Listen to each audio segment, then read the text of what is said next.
따끈하게 갓 구운 빵 냄새, 생각만 해도 군침이 돌지 않으신가요? 겉은 바삭하고 속은 촉촉한 빵 한 조각에 버터를 발라 한 입 베어 무는 순간, 우리는 세상 부러울 것 없는 행복을 느낍니다. 하지만 병원에서 대사증후군이라는 진단명을 듣는 순간, 이 소박한 행복은 가장 먼저 압수당하는 금지 품목이 되어버립니다. 의사 선생님은 단호하게 말씀하셨을 겁니다.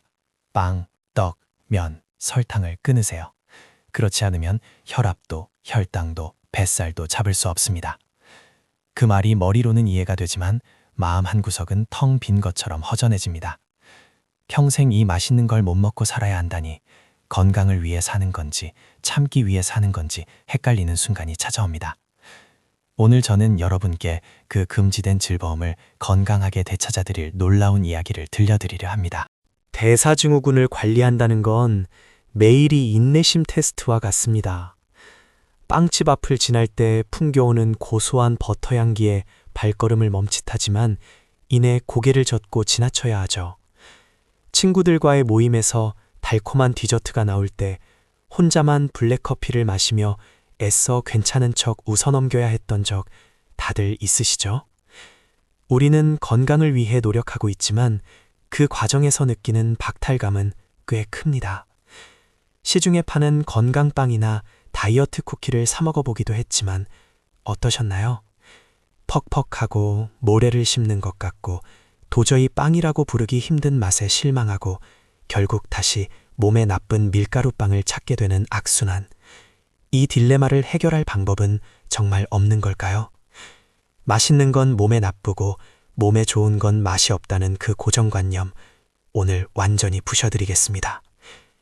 여기 평생을 밀가루와 함께 살아온 한 남자가 있습니다. 피터 라인하트. 그는 빵 굽는 사람들의 교과서라 불리는 책을 쓴 전설적인 제빵사입니다. 최고의 바게트, 가장 완벽한 식감을 추구하던 그에게도 어느 날 건강의 적신호가 켜졌습니다. 늘어나는 체중, 불안정한 혈당, 그리고 찾아온 대사증후군의 위협. 그는 선택의 기로에 섰습니다. 평생 사랑해온 빵을 포기할 것인가, 아니면 건강을 포기할 것인가. 하지만 그는 제3의 길을 선택했습니다. 제빵사로서의 자존심을 걸고 밀가루와 설탕이 없어도 입안에서 춤을 추는 완벽한 빵을 만들어내기로 결심한 것이죠. 바로 오늘 소개해드릴 책, 글루텐 프리, 슈가 프리 베이킹의 즐거움은 그렇게 탄생했습니다. 피터 라인하트가 주목한 것은 바로 인슐린이었습니다. 대사증후군을 앓고 계신 분들이라면 지겹도록 들으셨을 그 이름이죠. 우리가 밀가루빵이나 설탕이 듬뿍 든 케이크를 먹으면 혈당이 급격히 치솟습니다. 우리 몸은 이 당분을 처리하기 위해 췌장에서 인슐린을 과도하게 뿜어냅니다. 문제는 이 인슐린이 남은 당분을 지방으로 바꿔 뱃살에 차곡차곡 저장한다는 점입니다. 게다가 인슐린 수치가 계속 높게 유지되면 우리 몸은 염증 상태에 빠지게 되고 고혈압과 고지혈증 같은 대사질환이 악화됩니다. 즉, 우리가 빵을 먹지 말아야 하는 진짜 이유는 맛 때문이 아니라 밀가루와 설탕이 일으키는 이 무서운 생화학 반응 때문입니다. 그렇다면 혈당을 올리지 않으면서 빵의 식감을 낼 수 있다면 어떨까요? 저자는 밀가루 대신 견과류 가루에 주목했습니다. 아몬드 가루, 피칸 가루, 헤이즐넛 가루 같은 것들 말이죠. 이것들은 탄수화물이 거의 없고 몸에 좋은 지방과 단백질이 풍부합니다. 혈당을 천천히 올리거나 거의 올리지 않죠. 하지만 여러분도 아시다시피 견과류 가루만으로는 그 쫄깃하고 폭신한 빵의 식감을 내기가 정말 어렵습니다. 여기서 피터 라인하트의 30년 제빵 노하우가 빛을 발합니다. 그는 단순히 재료를 바꾸는 것을 넘어 재료들이 결합하는 방식을 연구했습니다. 밀가루에 글루텐 없이도 빵의 뼈대를 만들어주는 특별한 배합 비율을 찾아낸 것이죠. 이것은 단순한 요리가 아니라 맛과 건강을 연결하는 정교한 과학 실험과도 같았습니다. 그렇다면 달콤함은 어떻게 할까요? 빵과 디저트에서 단맛이 빠지면 무슨 맛으로 먹나요? 라고 반문하실 겁니다. 이 책은 설탕 대신 에리스리톨, 스테비아, 스플렌다 같은 대체 감미료를 적극적으로 활용합니다. 어떤 분들은 인공 감미료 맛이 싫다고 하십니다. 특유의 쓴맛이나 화한 느낌 때문이죠. 하지만 저자는 이 감미료들을 단독으로 쓰지 않고 적절히 블렌딩하면 설탕과 구별할 수 없는 완벽하고 고급스러운 단맛을 낼 수 있다는 것을 발견했습니다. 혀땅은 전혀 올리지 않으면서 혀끝에는 행복한 달콤함을 선물하는 것. 이것이 바로 대사증후군 환자가 누릴 수 있는 죄책감 없는 쾌락의 핵심입니다. 오랫동안 우리는 지방이 비만의 원인이라고 배웠습니다. 하지만 대사증후군의 세계에서 진짜 적은 지방이 아니라 탄수화물, 즉 당분입니다. 피터 라인하트의 베이킹은 버터, 크림치즈, 올리브 오일 같은 양질의 지방을 두려워하지 않습니다. 오히려 환영합니다. 이 좋은 지방들은 포만감을 오래 유지해 주어 간식을 줄이게 만들고 인슐린 분비를 자극하지 않아 지방 연소 모드를 켜줍니다. 갓 구운 저탄수화물 스콘에 크림치즈를 듬뿍 발라먹는 상상을 해보세요. 이것은 다이어트 실패의 지름길이 아니라 오히려 여러분의 대사를 정상화하고 뱃살을 빼주는 가장 맛있는 처방전이 될 수 있습니다. 많은 분들이 글루텐 프리 베이킹에 도전했다가 실패합니다. 떡처럼 뭉치거나 돌처럼 딱딱해지기 일쑤죠. 저자는 이 책에서 수분 조절과 결합제의 중요성을 강조합니다.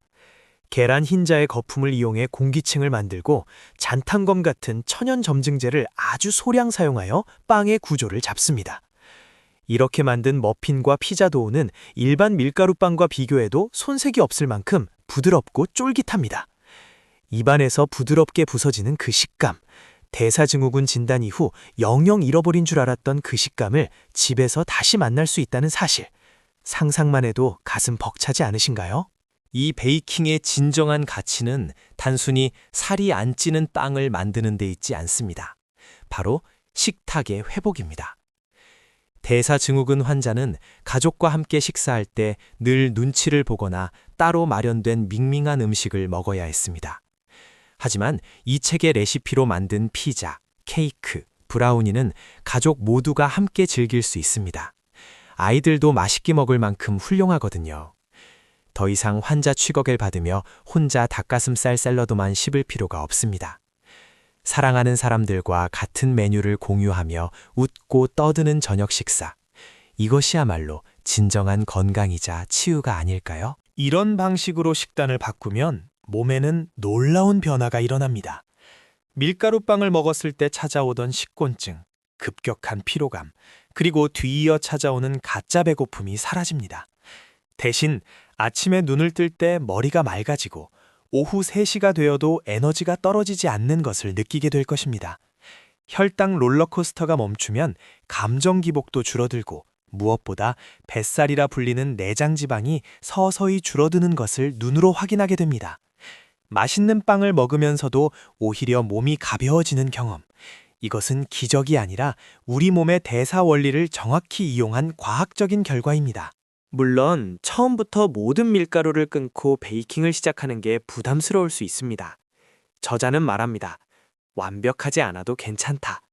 일단 설탕을 줄이는 것부터, 혹은 주말 아침 식사만이라도 아몬드 가루로 만든 팬케이크로 바꿔보는 건 어떨까요?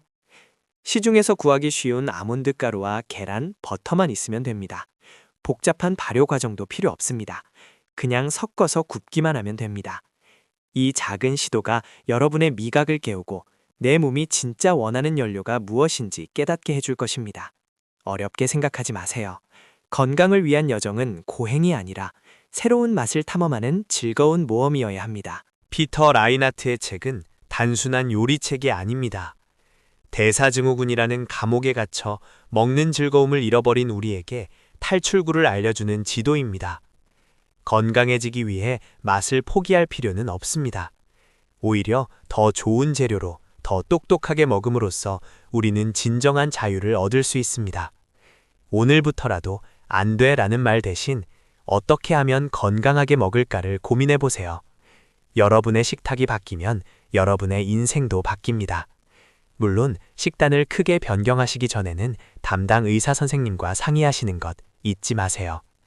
오늘 내용이 도움이 되셨다면 구독과 좋아요 부탁드립니다. 지금 바로 건강한 베이킹을 시작해 보세요.